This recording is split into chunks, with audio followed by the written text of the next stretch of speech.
Hello everyone, কেমন আছে সবাই? তো আজ আমি রান্না করব সামুদ্রিক কোরাল মাছ। মাছগুলোকে আমি প্রথমে লবণ হলুদ দিয়ে মাখিয়ে রাখছি। এবার কড়াইতে তেল গরম করতে বসিয়ে দিয়েছি। তেলটা গরম হলে আমি কোরাল মাছগুলো ভেজে নেব এক এক করে। তো মাছগুলো ভাজা আমার কমপ্লিট হয়ে গেছে। মাছের জন্য আমি এখানে কলা, আলু, টমেটো কেটে নিয়েছিলাম।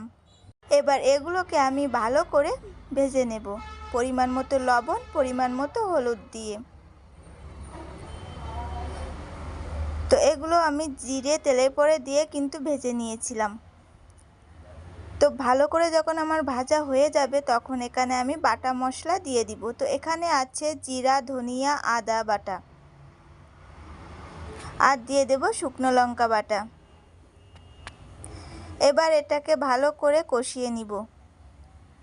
কিছুক্ষণ ধরে কষানোর পরে আমি এখানে সামান্য